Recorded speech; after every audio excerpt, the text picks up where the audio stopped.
2. Scoopy and Reg.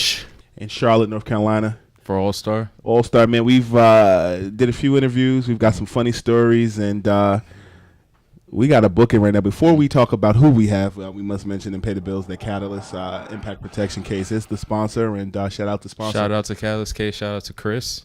And the person who's here right now, you will get a Catalyst Case on your way out the door. The person we have is the fourth pick in the 1984 NBA draft out of University of North Carolina, Sam Perkins. What's going on, sir? Man, pleasure, man. Thank you. I'm just here for All-Star Weekend, having a good time, like always. Sam, I've always wanted to ask you this question. You are a tweener, if there's ever a tweener. You are a big man with a small forward mentality. Mm-hmm. Were you ahead of your time in today's NBA standards? If I was here today playing, it wouldn't be such a commodity because everybody else is doing it. Everybody's doing what I did probably a long time ago as a strategy. They're doing it now just for just the purpose of themselves. But when you call me a tweener, I did play small forward at one point, and one of my coaches had me experimental, and it was great. I loved it. But today, if I was in my prime, I would probably be like one of the other guys, just shooting. And it wouldn't be such a special thing. Who in the NBA today plays like you? Man, that was my next question. Kind of hard. I would say probably if I had a choice, he's probably Karl Anthony Towns. Huh. Because he goes inside. He was inside, and he shoots the three, and he does the little work that he does. He makes it efficient. He makes himself efficient. So I would say him. Before then, it would have been a Bosh or somebody because he did inside out as well. So my questions are all going to be unbasketball related. So you go ahead and get all your stuff out. The one thing that I've admired about the 90s is there were just an influx of stars, particularly at the shooting guard position. You happen to play with two of the best, I'd say top 10 shooting guards in the NBA, and Reggie Miller and Michael Jordan at North Carolina. You actually went against Michael in the NBA Finals. Seattle got robbed, by the way. But I feel as though Reggie is kind of overlooked because of Michael's greatness. Yeah. When you have an experience of playing with Michael and North Carolina and playing with Reggie, do you see any similarities in their mentalities? Yeah, I do. When playing with Michael in school, it was just the way that they had some type of some sort of tenacity for just wanting to win. Mm-hmm. They wanted to beat everybody possible that they came across who challenged them. And Reggie was like that too. So Reggie prepared for the game. I've never seen a guy I played with Magic and played with Michael, but another guy I've never seen do some things to prepare himself for a game, because Reggie was a villain everywhere we went on the road. We went to Philly. I think they vilified him to the point where you wouldn't even want to come out there and play, but he came and wanted to see that. He loves that grit, that dirty grind, and he came out there and he prepares himself for all that. And he goes back at him. You know, he did the choke sign in New York when he went to Spike Lee and all that. So I think that he lives for that, and Michael does too. So that's the kind of people they are, and he doesn't get credit for it. Because he's been overshadowed by Michael in all his greatness. They both came into the league as point guards. Yes. And they transitioned to the two-guard position. How are they different? Well, there's not much difference in them except for that Michael's probably more natural because he just goes out there and just plays. I think Reggie had to prepare himself to be that type of guy, have that instinct. But he was still had the same mentality, like, I'm gonna kill you when I get out there. So I think, like I said, Michael was gifted with a lot of talent, and Reggie Reggie more so had to work himself into being that type of player. Kendall Gill told me a story about Jim Jackson and Michael. Told me this story about the Nets and the Bulls were playing, and Jimmy Jackson went off, and the Nets ended up winning the game. And I guess Jimmy was extra excited, and during a dead ball, Michael looked at Jim Jackson's shoes and said, "You know, Jimmy, for a man wearing my shoes, you really are talking a lot of shit." Who's the biggest shit talker, Michael or Gary Payton? Gary Payton. Why? Well, I'm gonna tell you why in a minute. Gary talked. Well, Michael talked, but because he was so good, he didn't have to talk as much. Gary wanted to prove himself, and he knew he was going against somebody that he had to. He didn't want to be outshadowed by it, so overshadowed. But the thing is, Gary is a funny guy because he talks trash, but he makes up words as he talks trash, words that aren't in the dictionary. So, can you give me an example? I know. Well, this had nothing to do with the basketball court. Okay. But, we did something in the locker room, and they fixed up the locker room and brought speakers in, and stereo, and they made up the couches and all that stuff. Right. So he came in there, and I guess he meant to say surround sound, but he said surround round. I mean, he just has a vocabulary. Right. He doesn't think, before he speaks, and so we got on him all the time. So we started saying surround round everywhere we went. So he gets mad, but he makes up vocabulary. He talks trash. And I can't understand what he says on the court, but the guy on the court seems to understand what he's saying. And it's not words that anybody in this room would say out loud. But Gary was different, and Gary would always go at you all the time because he was the glove, and he was proud of that, taking that responsibility or taking that name just to go against everybody. I'm Scoop B. He's Reg. We're in studio with Sam Perkins. For those who are tardy to the party, was an All-NBA rookie first team in 1985, an NCAA champion in 1982. You won a lot of other awards, but in your NBA career, you averaged 15.3 points, 7.6 rebounds, and you had a few blocks. Just a few. Not many. You talked about playing with Magic Johnson. And I know I fell in love with basketball in '91, and like before '91, I see these pictures with like Vlade, and I see pictures of Magic. You talked about the vocal leader that Gary Payton was. Magic was a lot more calmer. In today's NBA, people try to make the Michael Jordan, LeBron James comparisons. I personally think that Magic, or rather LeBron, is more Magic than he is Michael. What is your assessment of Magic, your assessment of LeBron, and the Michael Jordan LeBron debate that's ever growing? Well, I agree with you. I don't know why they keep I guess because they compare LeBron with Michael, because of the fact that they both dominate the game, I guess, in some ways. Michael definitely dominated the game, or he took over, but he was more of a guy who let his team get the feel of the game, and then he would probably take over in the fourth quarter. LeBron is opposite of that, and I believe he does let the team take over, but he doesn't take over much in the fourth quarter because now it's more of like a team game. Mm-hmm. He wants to be like Magic, to pass the ball and things of that nature, but to tell you the truth, there's no comparison with all three of them, because Magic was another player. Michael was definitely another player. And LeBron is trying to be the both of them in some ways. He's trying to lead like Magic in a sense, and trying to do what Michael does or did, but he can't, because he can't. He's not going to match. I'll tell you now, he's not going to match the 6 rings or whatever he's got. He's not going to do that, but he's going to. In his efforts or his ways of trying to get those 6 rings, he's going to falter. But why is that the 6 rings always the measuring stick? I don't know why.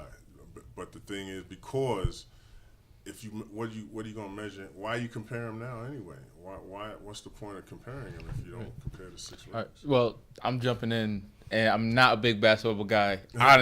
Obviously at this point, but why do you think like Kobe gets left out of the conversation as far as comparisons? No one really brings him up. And Kobe is now, if you're gonna compare Kobe and somebody, he's got Michael tendencies. That's who he watched. Yeah. That's who he learned the game from. So even his swagger, the walk, the way he talks, his mannerism off the court, when he talks into the mic, he talks just like Michael. Way he chew his gum.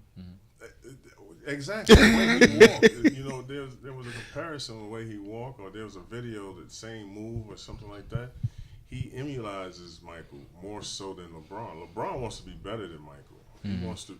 You can hear LeBron say now, "I'm the GOAT of all time. I'm the GOAT." Mm-hmm. But not necessarily, because. Do you believe it? No, I don't. Right. He's not finished. Mm-hmm. Who's the GOAT? In my sense, Who? Yes. Kareem. Gary Vee said that to me on my podcast. He said that he feels that Kareem is more of a winner than even Tom Brady was. Well, Tom Brady is in a whole nother football perspective, yes. And then he has to deal with Montana and all those guys. Right. But as far as I believe, I mean, Kareem don't get the respect because, one, probably he's a big guy. He's not the flashy guy. He's not in anybody's era. Nobody knew what he did. They just know the ending. Mm-hmm. But if you saw him play, I used to, when I was younger, I used to see this man play, and you cannot. I even played against him my rookie year. I couldn't move him, and it's not the point I couldn't move him because I say he's great. He is.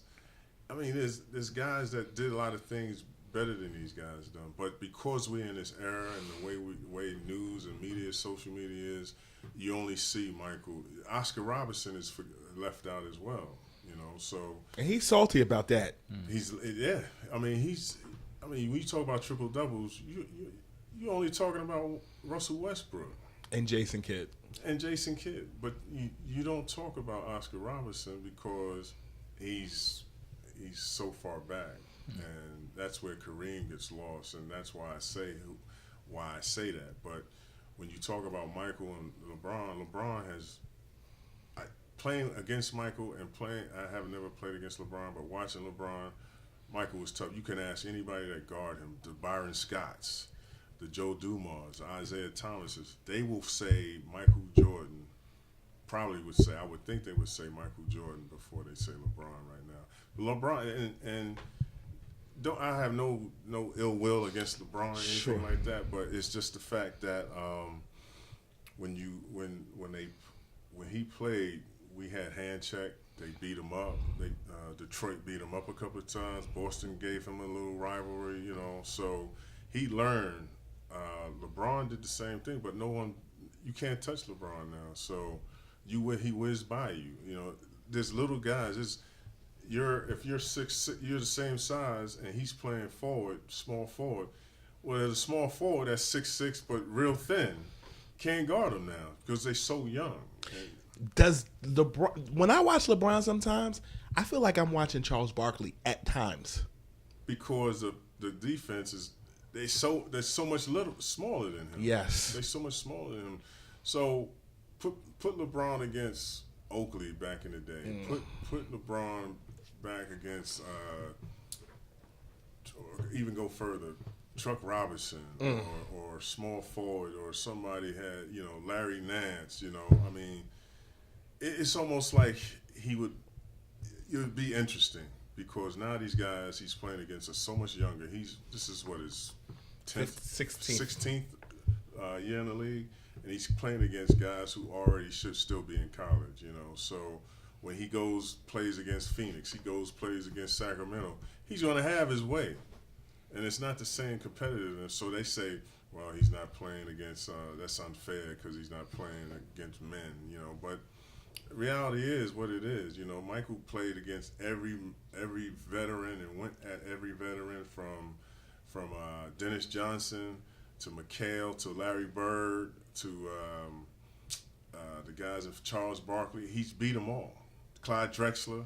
He won at there's not a Clyde Drexler in the league that LeBron can go against. But you said something. You talked about the Portland Trailblazers and Clyde Drexler. Gary Vitti, who said the same thing you said about Kareem Abdul-Jabbar, also said, you might disagree because you were his teammate, but he felt as though Michael didn't play against anybody.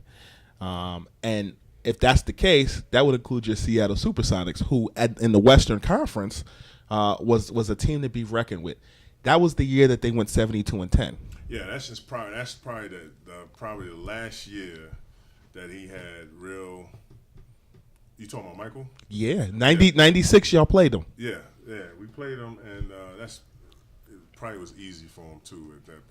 But at the time they were so superior. They had you always go with the dynasty. You always go with the legacy, and they had a legacy going. What was special about them that particular year? Michael, Scottie Pippen, they had Steve Kerr. They had all bases covered. They had Horace Grant. He didn't have to score. They had a Dennis Rodman who only rebounded, and they left. And so they had all the elements, all the other profound positions covered. But the one key guy was Phil Jackson, and Phil Jackson had them like a machine, and they went out there and performed. They sometimes they won the game before they even showed up because they had so much intimidation factor. Sometimes we didn't buy into it. We were inexperienced, and we didn't get the chance to really go out and play like we wanted to. Y'all had Eric Snow on that team. Yeah, we had Eric Snow on that team. I was playing 2K one day, and I was looking at the rest. I was like, wait, I didn't even realize that. Well, we had players, but we just faltered. A second ago, you mentioned the whole difference now with the media and social media and so on and so forth. How do you think social media, platforms like Twitter, would have changed things in the NBA and in your era? Well, people would have like today. They would have probably branded themselves more. Individuals would brand themselves more. It started almost a little bit in that era, but it didn't quite take off because players were still concentrating on just playing as a team, trying to win. Social media would have probably enhanced individuals. It would have probably just got to know people. Fans would have probably got to know us a little bit better than like they are now, like it is now. But there was the NBA didn't have all that entertainment like it does now. So I don't know how much it would have changed, but from a branding standpoint, you would have got your face out there. But players branded themselves more on the court. You knew about guys, Kendall Gill, you knew about Gary Payton already because of the fact they had legacy or longevity somewhere else in college. College made a difference for all those players in my era because we stayed in college, and a lot of fans would come see us in their base. I hear fans talking about, the NBA did enough to brand those teams in the way they did it. Opposed to now, they don't brand the teams now. The players brand themselves. Yeah. And you all know them now by social media. But back then, people used to follow individuals. Teams. Yeah, teams and individuals from college. And you can't follow a guy now because they one and done. And when a guy comes into the league, you're like, who is this guy?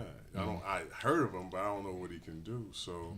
It's a little different. Media would probably have changed all that back then, but again, the league we had such a following from everybody that people knew ourselves, knew us. Do you think you'd be on Twitter back then? I'm not even on Twitter now.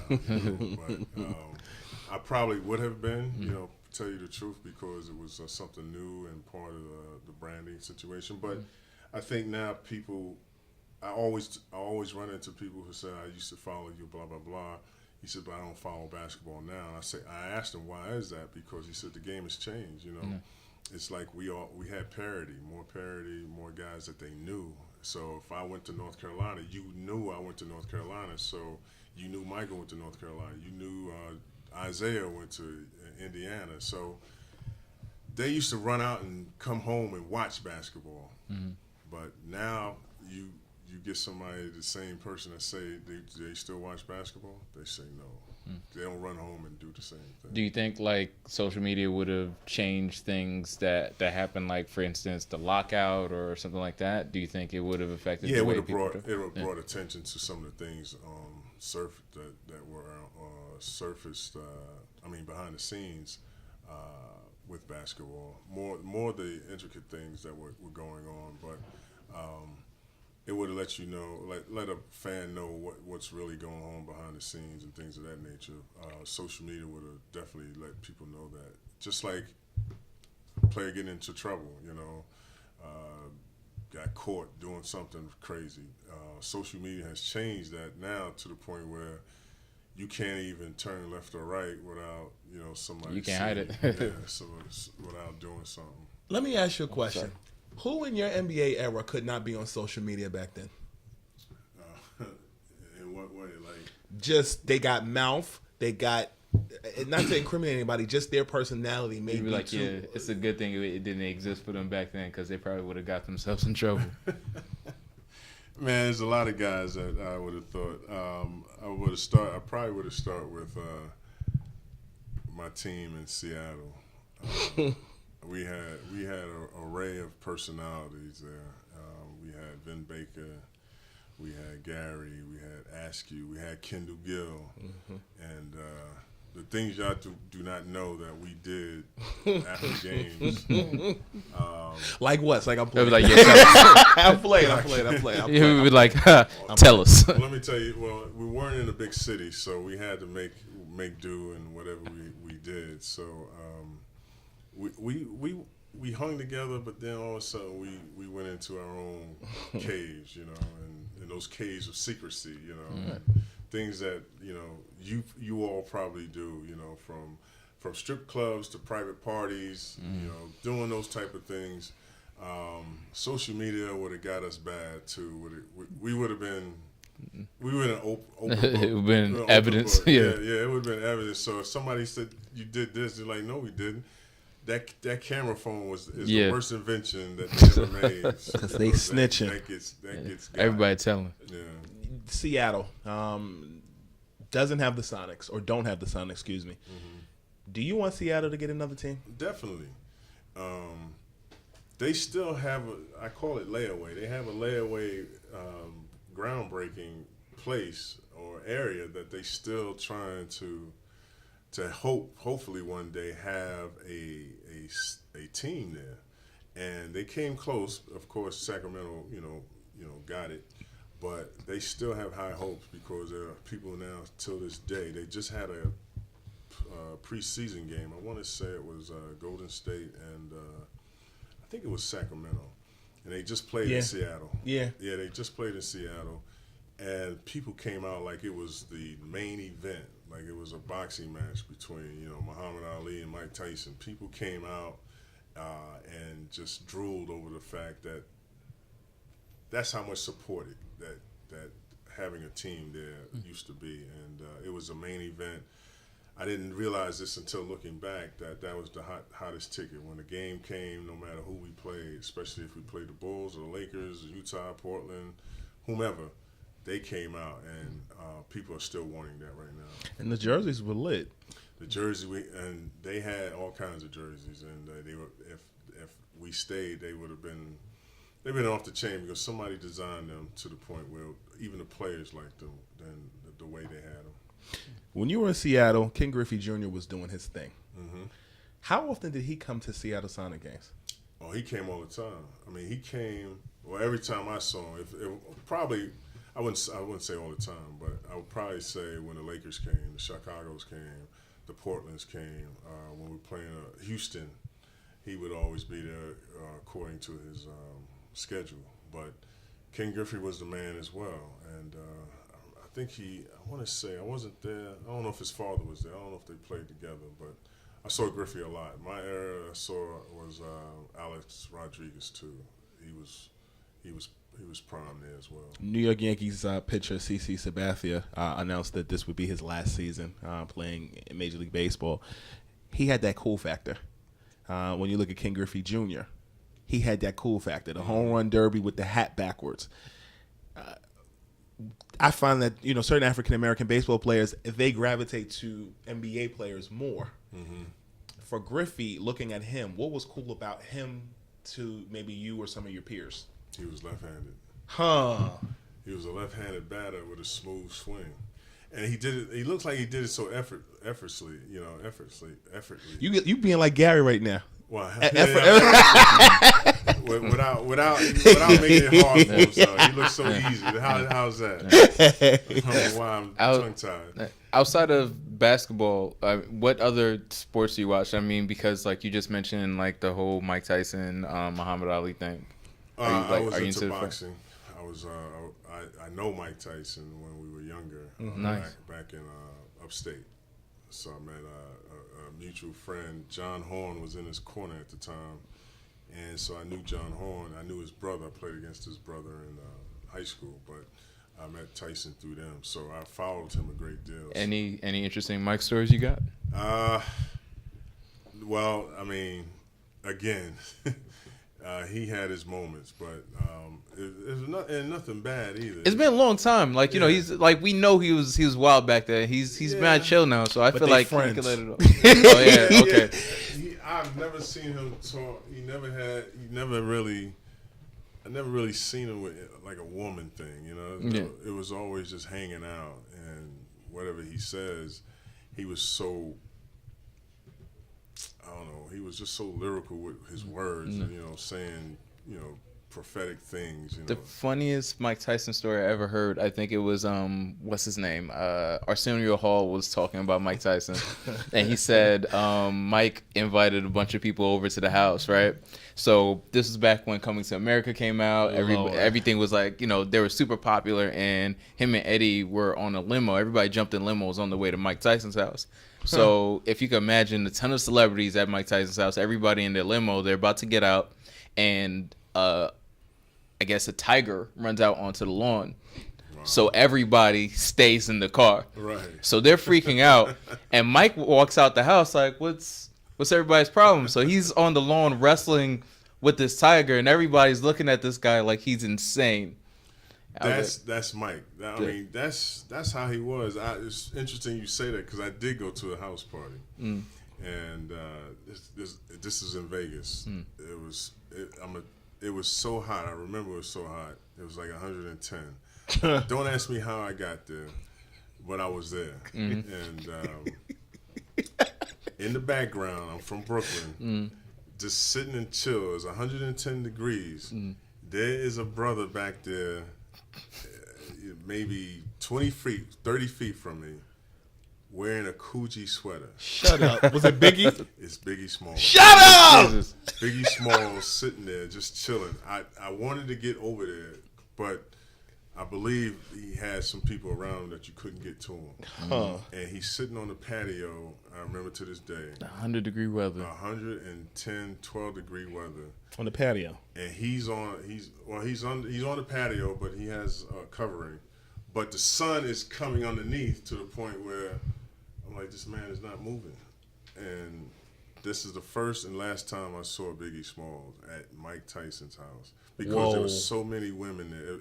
He had this phenomenal house that was just crazy, and you couldn't. So I asked to use the bathroom just like I asked you to use it here. We just had a cupcake. There's a cupcake in the toilet. Literally. But there was no cupcake.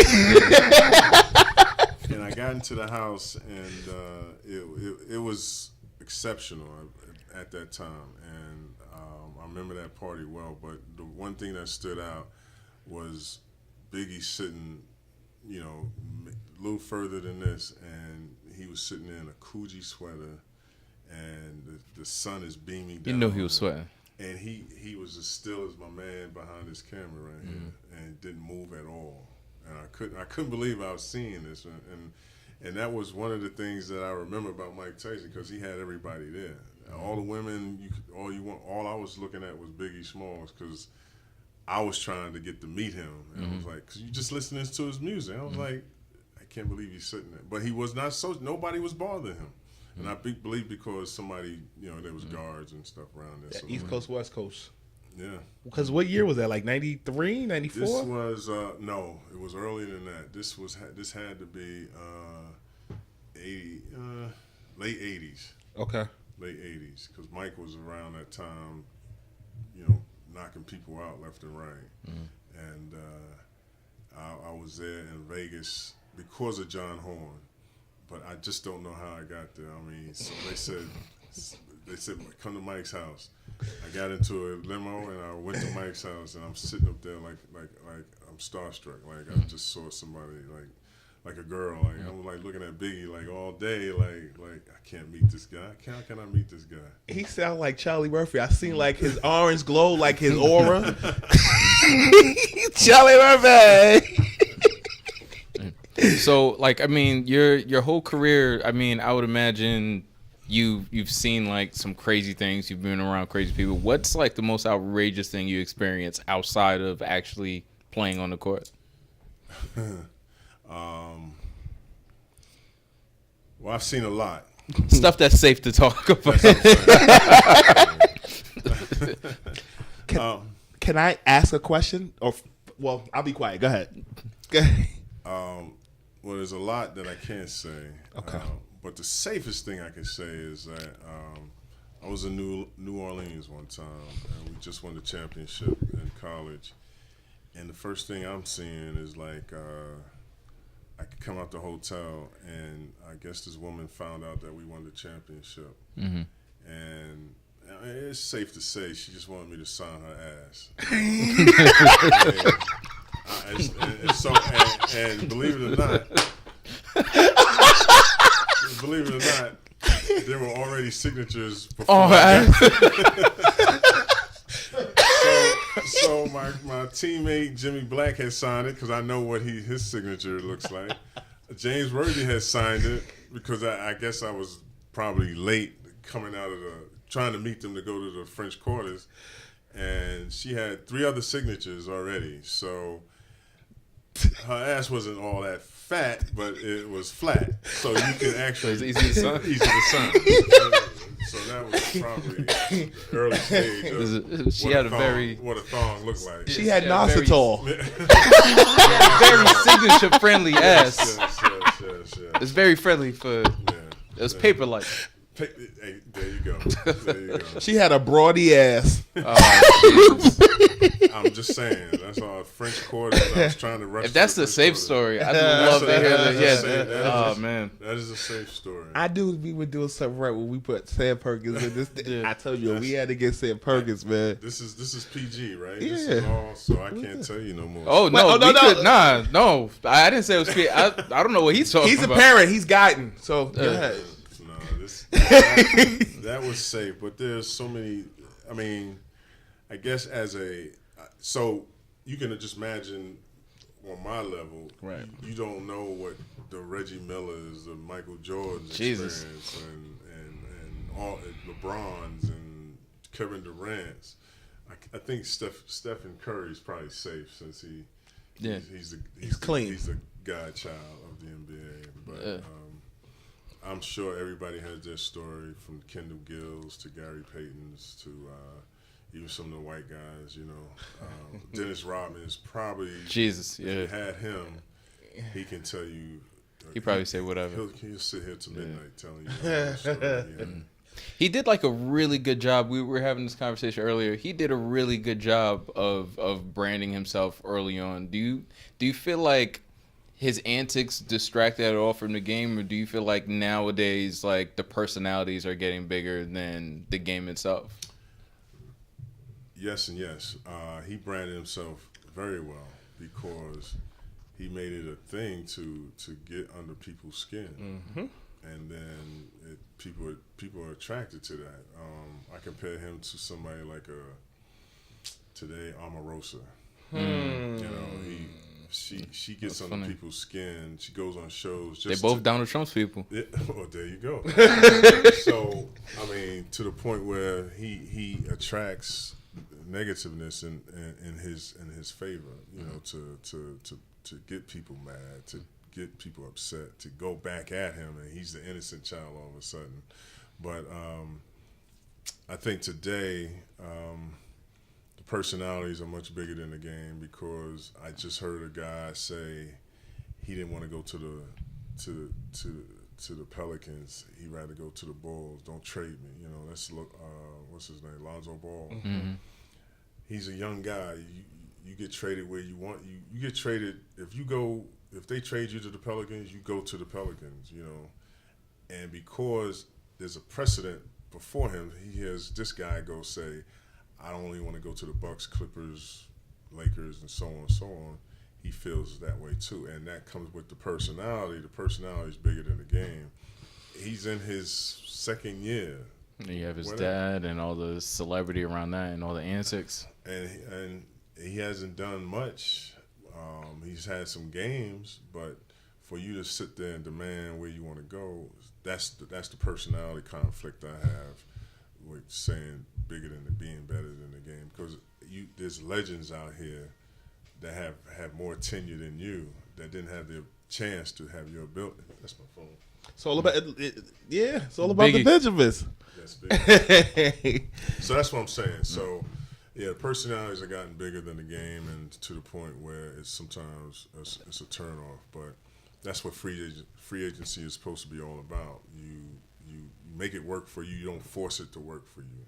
Mm-hmm. You know, so if you go to the Pelicans, make the best of it, because now you're cutting your hand off, and teams don't want you now. After that, you talking about the Bulls. He may not even go to the Bulls. You know what I'm saying? The Bulls don't want you. They had no interest in you. Mm-hmm. So you never know. You played under George Karl. Mm-hmm. Is he? What's the safest?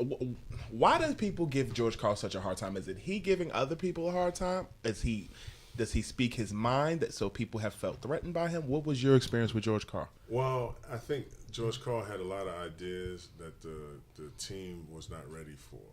So he since I played with him and played for him rather, I believe that he wanted to make changes and to improve his situation. You know, he had a mindset of playing different, small ball. The way he coached, he wanted to play smaller and quicker, and management did not go along with his ideas because he was just and plus they didn't give him a contract and all that.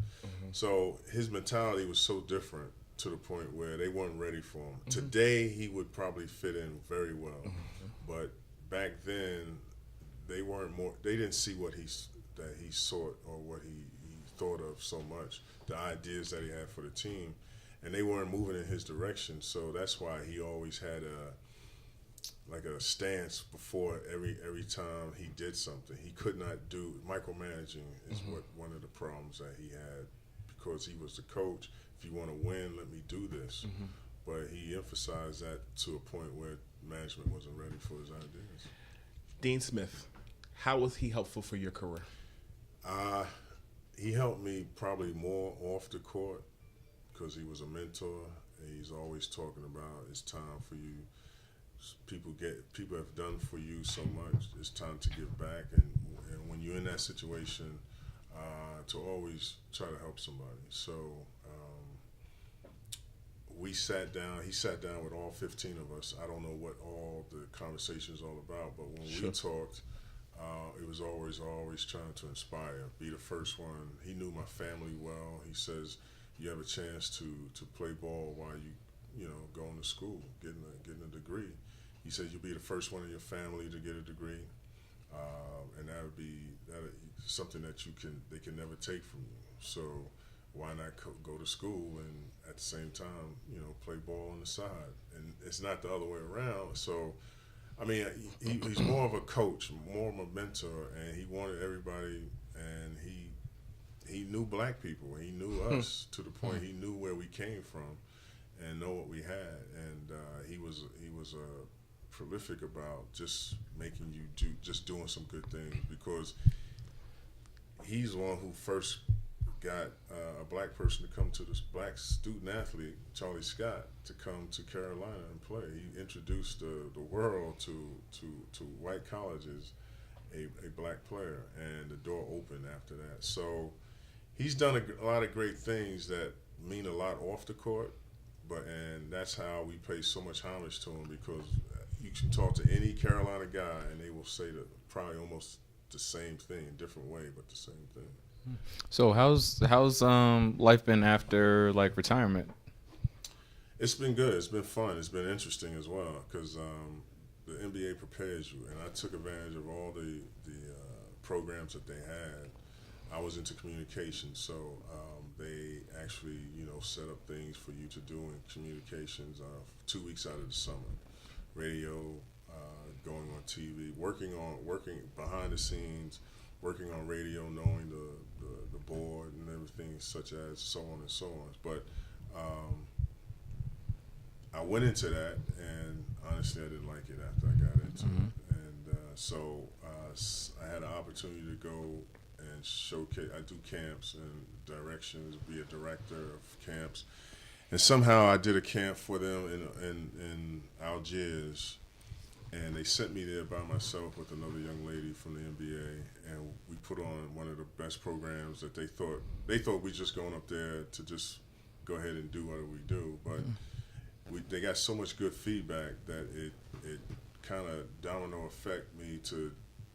had a domino effect for me to do other programs. And when they saw that, that's how I got into where I am now with the NBA development, doing programs overseas, implementing programs from the grassroots for sports and health and fitness. And all those things has taken me to being a member on several boards. And that because of the preparation after basketball, they saw some type of responsibility of being accountable. And so I've been doing a lot of things for the NBA and working with some of the guys. How do you think the NBA differs from like most other leagues, and we'll just specifically say like the NFL? Well, they do things as well because when I was in player development, there's a player development department in every sport: tennis, baseball, basketball, of course, and football. And so the football, they mentor their guys, and they try to train them the best way possible to make sure that they stay grounded. The NBA has a session where they bring all the rookies in and tell them the ins and outs. They bring in the good luck stories, the bad luck stories, the guys who lost all their money, to the guys. They do that? Yeah, they bring in the rookie symposium. Yes. And they lock them up for a week or so, and they bring in all the people that they need for them to hear. They bring in ex-players like myself to talk about their career. They bring in the guys who had a hard time after adjusting and who had lost all their money. They brought in Antoine Walker and told his story about losing all his money and got into because of gambling. Because they want them to hear reality, that everything is not peachy king. They hear those guys who didn't make the league, who thought they were going to be the prime guy, and they didn't make it. So they bring in all these elements and all these things to make sure that you stay grounded no matter what you do. You always have to get back because you didn't get here by yourself. And so all these things come into fruition. And so that all programs, when we get together, we always exchange ideas to see what we can do better. Because if you do the same thing over and over, it tend to be boring to the guys. So you want to innovate, be creative, and that's why all those the sports outlets come together and we do rookie symposium, things of that nature. Were you gonna? Gentlemen first. I don't know how to take that. So I meant in instances where like it feels like the NBA is a little bit more open to its players expressing themselves, so on and so forth. Do you think it was always like that, or is this just recently coming into fruition? And what do you think about the NFL being a little bit more strict with its players? Yeah, it hasn't always been like that. You can remember my guy from Denver. He went to LSU. Mahmoud Abdul-Rauf. Yes, he couldn't express himself like he did back then, like he can now. The NBA is more open to it opposed to back then. But it's coming because now with so many movements and so many things that people frown upon if you don't have a right to say anything. The NBA is careful with picking and choosing how to be micromanaged. Like I give you an example in Dallas with the Cowboys. Jerry Jones said to his players, "You're going to do this, you're going to do that, you're going to do this, do that. If you're not, you're out of here." And the NBA will work with you. If you can express yourself, but you're not doing this. We will help you as well. So teams take part in whatever the stance is or whatever the situation is. Dallas Cowboys, which I used to be a fan of. I'm not it's not nowhere on my sites anymore. A guy, he kneeled and did everything. I mean, he did accordingly, but he raised his fist in the air. He got cut, showing his way of protesting. NBA does not do that. Kobe even said he would speak out. He would even kneel. But it hasn't had to. We didn't have to go to those extremes because we found ways to express and support Colin or whatever cause that is meaningful to blacks. So if you were on the field, would you be a kneeler? I would have been a kneeler. That's how much I would have been. I mean, I don't know why I would be opposed not to kneel, but the reason why this kneeling started is because of a reason. Yeah, it's not because I hate the flag or the veterans, and that's been expressed. Yeah. So and they said like originally he got the kneeling from a veteran, and now you see veterans supporting him because of his stance. So it's been misconstrued and they just settled. It's political. Yeah, they just settled. It's been a political thing.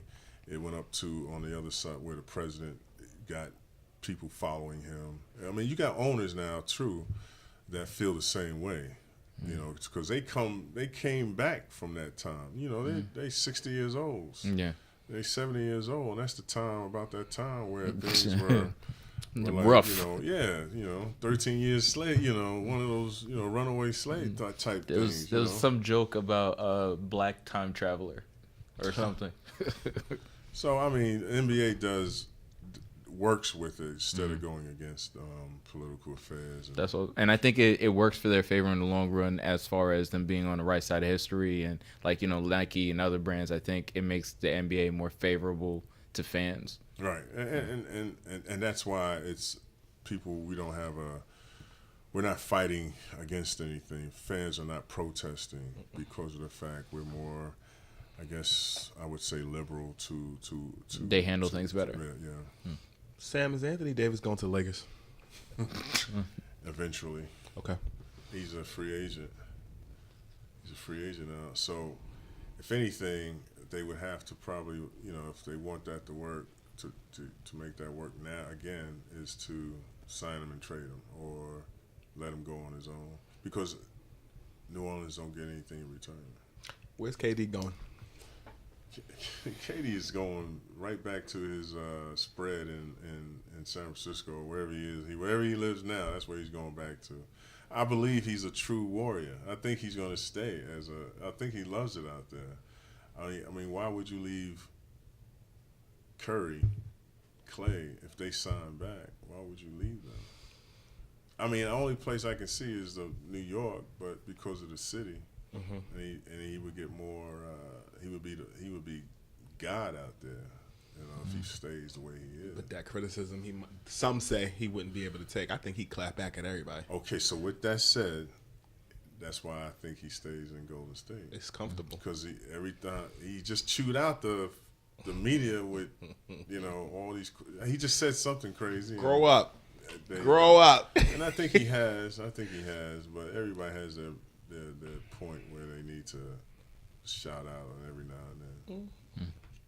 I'm done. So, we ain't gonna hold you. Thank you for your team. Man, I apologize for making it so hard for y'all to catch up with me. No, it's cool. We low-key kidnapped you from the elevator, so it's all good. Well, Because I had to use your bathroom. The cupcake, man. I don't even know. like how the cupcake get in there. I try not to look at it. That's all I said. It looks bad. For those that are listening, we're in a suite, and we won't say the person's name. I believe it's one of you.